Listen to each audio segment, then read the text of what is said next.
ఒకే academic ఇయర్లో ఒకే విద్యార్థి 2 తరగతులు చదివినట్టుగా ఎక్కడ కూడా మనం చూసినటువంటి దాఖలాలు లేవు. అయితే కేంద్రీయ విద్యాలయంలో జాయిన్ అయిన తర్వాత మరి అక్కడ కొత్తగూడ పాఠశాలలో అటెండెన్స్ ఎలా ప్రజెంట్ చేసి అతని పేపర్లు ఎవరు దిద్దారో అసలు ఏం జరుగుతుంది అసలు ఏజెంట్స్ ప్రాంతాలు ఆ యొక్క నిధులను ఖచ్చితంగా పాఠశాల ప్రధానోపాధ్యాయుడు ఎంఈఓ నోటీసులో ఉండొచ్చు అని చెప్పేసి కూడా చెప్పొచ్చు. ఎందుకంటే ప్రధానోపాధ్యాయులకు దానికి చేసుకుంటూ అలాగే ఎంఈఓ దీన్ని చేస్తా ఉన్నారు. ఆ పిల్లవాడు అక్కడ చదువుకున్నప్పుడు ఎగ్జామ్ ఎలా రాశాడు మనకు తెలిసింది కాబట్టి ఆ విద్యార్థి బయటపడ్డాడు. ఇట్లాంటి సంఘటనలు ఎన్నో ఉంటుండే కావచ్చు. మనం కూర్చొని మాట్లాడుకుంటున్నాం కదా ఏంటి అని చెప్పేసి కొంత బెదింపు కూడా చేస్తున్నట్టు మనకు సమాచారం వస్తుంది. హాయ్ హలో నమస్తే, వెల్కమ్ టు సుమన్ టీవీ. మనం ఈ నెల సుమన్ టీంలో మనం ఒక వార్తా కథనాన్ని ప్రచారం చేశాం. అంటే మహబూబాబాద్ జిల్లా కొత్తగూడలో ఎంపీపీఎస్లో చదువుతున్నటువంటి ఒక విద్యార్థి గత 2 సంవత్సరాల క్రితమే టీసీ తీసుకొని మహబూబాబాద్లో జిల్లా కేంద్రంలో ఉన్నటువంటి కేంద్రీయ విద్యాలయానికి వెళ్ళి ఇక్కడ చదువుకుంటున్నాడు. అయినప్పటికీ కూడా ఇక్కడ ఏదైతే ఎంపీపీఎస్లో చదువుతున్నటువంటి స్కూల్లో పాస్ అయినట్టుగా ఆ విద్యార్థి 2 సంవత్సరాల నుంచి అక్కడ చదువుతున్నాడు అన్నట్టుగా మొన్నటి సంబంధించినటువంటి రిజల్ట్ ప్రోగ్రెస్ రిపోర్ట్ వాళ్ళ తల్లిదండ్రులకు రావడంతో వాళ్ళు ఒకసారి విస్మయానికి గురించి చెందారు. అదేంటి మా కొడుకు వెళ్ళి 2 సంవత్సరాలు అవుతుంది, ఇప్పుడు తాజాగా రిపోర్ట్ రావడం ఏంటని చెప్పేసి వాళ్ళు ఉన్నత అధికారుల దగ్గర విద్యార్థుల దగ్గర పోతే చాలా విషయాలు తెలిసినాయి. 2 సంవత్సరాల నుంచి పోయిన విద్యార్థికి మరి ఆ పరీక్ష రాయకముందుకే మరి ఆ పరీక్ష పేపర్లు ఎవరు దిద్దారు, ఉపాధ్యాయులు ఎంఈఓ దృష్టి తీసుకెళ్ళినాడు, వాళ్ళు ఎందుకు దీని మీద చర్యలు తీసుకోవాలని చెప్పేసి ఇప్పుడు దాని మీద చాలా ప్రశ్నలు ఉత్పన్నమవుతున్నాయి. 2 సంవత్సరాలుగా అంటే గవర్నమెంట్ ప్రతి విద్యార్థికి కొంత నిధులు మాత్రం వెచ్చిస్తుంది. మా నిధులు మరి ఎవరు కాల్ చేశారు అనే ప్రశ్నలు ఉత్పత్తి నేపథ్యంలో ఈ విషయంపై కూడా మనం కలెక్టర్ ఆఫీసర్ డిఓ దగ్గర తీసుకుపోయి విచారణ చేస్తామని చెప్పేసి కూడా ఇన్ఛార్జ్ డిఓ మండల శ్రీరాములు కూడా చెప్పారు. దీనిపై కూడా కొంతమంది విద్యార్థి సంఘాలు కూడా బగ్గుమంటున్నాయి. ఒక విద్యార్థి అయితే ఈ విధంగా భవిష్యత్తులో ఇలా ఆడుకుంటే ఇంకా ఏఎన్సీ గ్రామాల ప్రజలపై ఏ విధంగా ఉంది, ఉపాధ్యాయులు ఇటు ఎంఈఓ డిఓలు దీని క్షేత్రస్థాయిలో పర్యవేక్షణ లోపిస్తుందని చెప్పేసి కూడా వాళ్ళు విద్యార్థి సంఘాలు బగ్గుమంటున్న సందర్భం అవుతుంది. ప్రస్తుతానికి మనతో మాట్లాడడానికి కొంతమంది విద్యార్థి సంఘ నాయకులు మనతో పాటు ఉన్నారు. జరిగిన విషయాన్ని కూడా అసలు ఏం జరిగిందంటే ఎక్కడైతే తప్పు జరిగింది అసలు జరగవచ్చు, అసలు దానికి ఆస్కారం ఉందంటవా? ముందుగా ఈ కథనం ప్రచురించినటువంటి సుమన్ టీవీకి అభినందనలు తెలియజేస్తా ఉన్నా. ఇప్పటివరకు విద్యార్థి సంఘాల దృష్టికి రాలేదు, మీ దృష్టికి వచ్చింది. అయినప్పటికీ ఇటువంటి సంఘటన విద్యార్థి సంఘాల చరిత్రలో మొదటిసారి చూస్తున్నాం.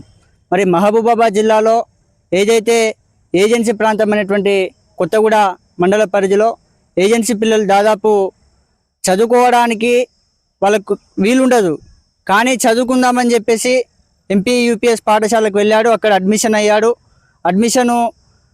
అక్కడ చదువుకున్నది వాస్తవమే. మళ్ళీ అక్కడ నుంచి మహబూబాబాద్ జిల్లా కేంద్రంలో ఉన్నటువంటి కేంద్రీయ విద్యాలయంలో అంటే నాణ్యమైన విద్య అందాలని చెప్పేసి కేంద్రీయ విద్యాలయంలో జాయిన్ అయ్యాడు. అక్కడ అడ్మిషన్ నెంబర్ కూడా ఎన్రోల్మెంట్ అయింది. ఇక్కడ ఎన్రోల్మెంట్ అయిన తర్వాత కూడా మండల పరిషత్ ప్రజా పాఠశాలలో అక్కడ ఉన్నటువంటి ప్రధానోపాధ్యాయుడు నిర్లక్ష్యమా, లేకపోతే అక్కడ ఉన్నటువంటి ఉపాధ్యాయుడు నిర్లక్ష్యమా, లేకపోతే అక్కడ ఉన్నటువంటి మండల విద్యాశాఖ అధికారి నిర్లక్ష్యమా తెలియదు. మరి ఒకే విద్యార్థి మీద 2 పాఠశాలలు ఎలా చదువుతారు? సరే, మీరు డిలీట్ చేయకపోవచ్చు, విడేసి కోడ్లో ఈ పిల్లవాడు ఇక్కడనే ఉన్నట్టు మీరు డిలీట్ చేయకపోవచ్చు, ఆ విద్యార్థి రావట్లేదని మరి అటెండెన్స్ షీట్లో మీరు కనీసం ఆబ్సెంట్ అని వేయాలి కదా. ఆబ్సెంట్ వేయకుండా ఈ పిల్లవాడు రోజు మా దగ్గరకు వస్తున్నాడని చెప్పేసి రికార్డులలో నమోదు చేసి రికార్డులలో ఉన్నటువంటి అన్ని కూడా ప్రోగ్రెస్లు ఇచ్చి ఎగ్జామ్ రాయకుండా కూడా ఆ పిల్లవాడు అక్కడ చదువుకున్నప్పుడు ఎగ్జామ్ ఎలా రాశాడని ఇది చాలా డౌట్. ఆ ఎగ్జామ్ పిల్లవాడు మరి మీరే రాశారా, ప్రభుత్వ ఉపాధ్యాయుడే రాశారా, మరి మీకు రాసుకొని మీరు దానికి మార్కులు వేసుకొని మీరు చెప్పారనేది నిజం తేల్చాలా. ఎందుకంటే ఆ విద్యార్థుల ఇయర్లు కూడా క్యాలిక్యులేట్ చేసుకునేటువంటి దద్దమ్మలు ఈరోజు ఉపాధ్యాయులు ఉన్నారంటే చాలా సిగ్గుచేట అనిపిస్తుంది. కాబట్టి తక్షణమే విచారణ జరిపించాలి, అక్కడ ఉన్నటువంటి ఉపాధ్యాయులపై చర్యలు తీసుకోవాలి.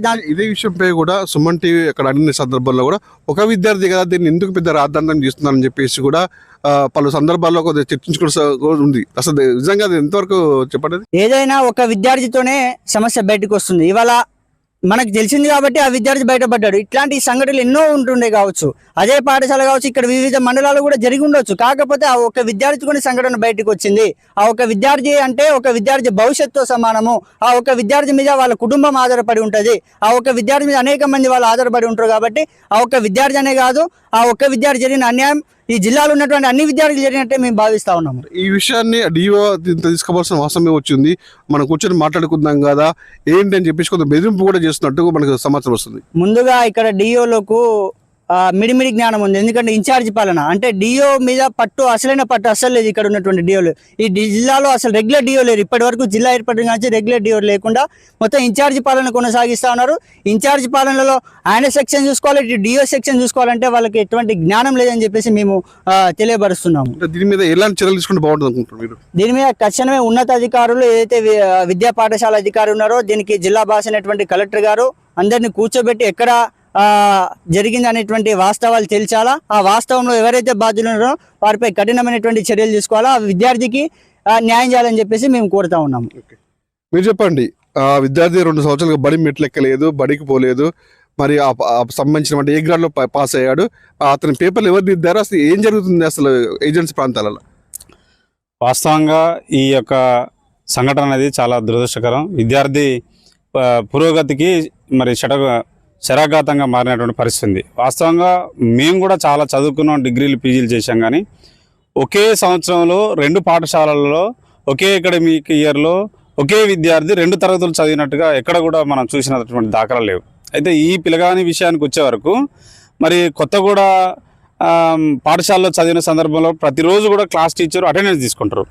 అట్లా 2 సంవత్సరాలు కూడా ఆ పిల్లగాడు ఆ స్కూలుకు కాకుండా కేంద్రీయ విద్యాలయంలో జాయిన్ అయిన తర్వాత మరి అక్కడ కొత్తగూడ పాఠశాలలో అటెండెన్స్ ఎలా ప్రజెంట్ చేశారనేటువంటిది ఇక్కడ క్లియర్గా అర్థమవుతా ఉంది. అదే సందర్భం లోపల మరి పిల్లలు ఎంతమంది ఈ ఇయర్ చదివి లేదంటే ఇయర్లో మరి టీసీలు తీసుకొని వేరే పాఠశాలలకు వెళ్ళిండ్రు అనేటువంటిది కూడా మరి అక్కడ ఉన్నటువంటి ప్రధానోపాధ్యాయులు కానీ క్లాస్ టీచర్ కానీ గ్రహించాల్సినటువంటి అవసరం ఉంది. అక్కడ ఆ విషయంలో పర్యవేక్షణ లోపడింది.